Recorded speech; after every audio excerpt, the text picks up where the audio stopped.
Sanskaram University, where cutting-edge technology meets the promise of world-class education. Sanskaram University, education with values. We bring you a story that sounds like it's straight out of a spy thriller, but it's real, disturbingly real. A YouTuber from Haryana, a spiritual pilgrimage, and a web of lies stretching across borders, cultures, and cryptic messages.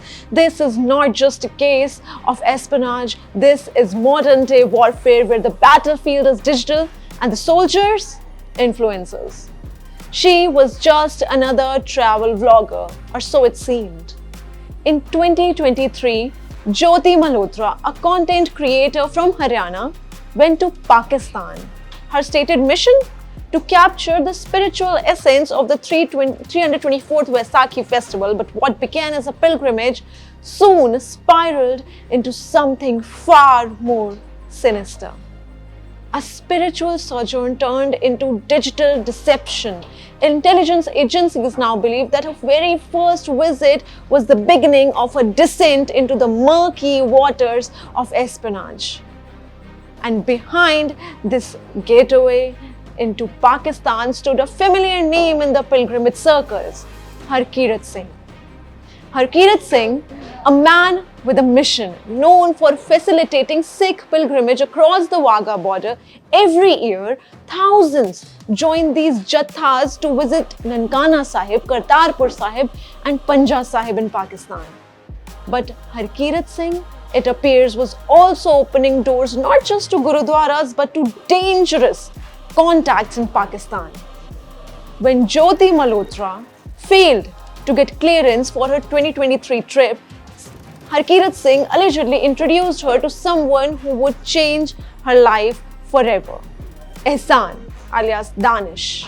Ehsan was no ordinary official. Behind the polite smile of a consular and a cultural staffer at the Pakistan High Commission was a man with covert mission. Ehsan was operating under diplomatic cover, but Indian intelligence had been watching him very, very closely. His game: target soft influencers, YouTubers, journalists, opinion shapers, offer a little help, some visa facilitation, some cultural interviews, slowly build trust and then flip the whole narrative. He was declared persona non grata by India on May 13th, expelled for activities incompatible with his diplomatic status. That is the code for spying. And Jyoti Malhotra? She had already walked too far down the path. In April 2024, Jyoti returned to Pakistan for the 325th Vaisakhi festival, but this time she did not just visit. She overstayed over a month from April 17 to May 25. That 1 month, investigators believe, was when she was fully inducted into Pakistan's covert influence network, run not through weapons or wires, but videos and likes and shares. Jyoti's vlogs began to change. Her content painted Pakistan in glowing colors, its people so loving, its infrastructure, she said, better than India, and its culture rich and harmonious. This is what her vlogs portrayed. Soft power propaganda wrapped in travel vlogs targeted at India's youth. She was not just showcasing a country, she was shaping perception, minimizing hostility, planting seeds of sympathy. The war was not on the battlefield anymore. It was on YouTube.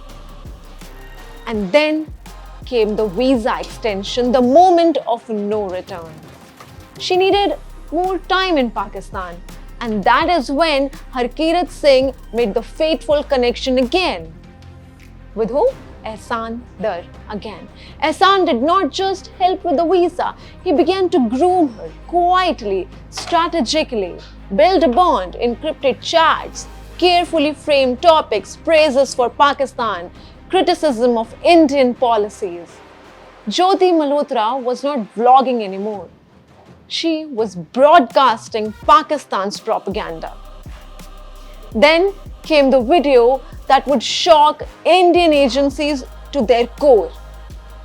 after the deadly Pahalgam terror attack, when the nation mourned, Jyoti uploaded a video blaming Indian security forces for the deaths. Can you imagine? Not a word about the terrorists, not a line about cross-border infiltration, just a twisted tale aimed at turning suspicion inward. Investigators believe this was no mistake. It was disinformation warfare, and that very video may become the most damning evidence in this case. Her story does not end with Pakistan. In fact, it widens. China, Nepal, Bangladesh, the UAE, Thailand, Indonesia, Bhutan. Each of her trip now under scrutiny. Were these spiritual journeys too, or cover-ups for meetings and instructions? And then, in November 2024, Kashmir, a trip that raised even more eyebrows because just 2 months later, she was back in Pakistan for the last time in March 2025, as per a report by India Today. And then, in May, Ehsan-ur was also expelled. When Indian agencies seized her devices, what they found left no room at all for doubt.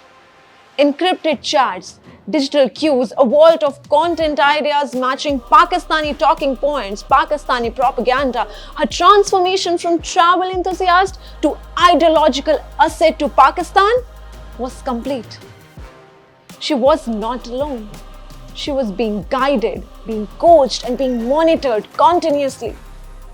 Jyoti Malhotra's background tells a different story, one of a struggle. Raised by a single father, a string of odd jobs in Delhi, then came COVID, she lost her job, YouTube became an escape, a lifeline, a career, and slowly, a trap. Ehsan and his network did not need weapons. They needed vulnerability, a willing voice, a story they could rewrite easily. And Jyoti was that story. Her case is now being treated as a template, the new face of espionage. Not stolen documents anymore, not undercover agents in trench coats, but thumbnails, edits, scripts, likes, views, shares, comments. Digital influence is the new warfare, and the war is already underway.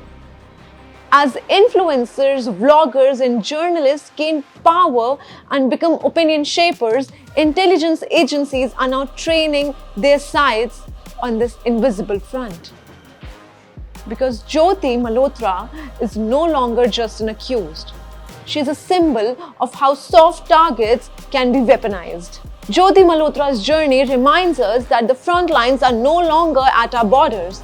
They are in our minds, our screens, our feeds, our social media, and sometimes the biggest threat wears a smile and holds a selfie stick.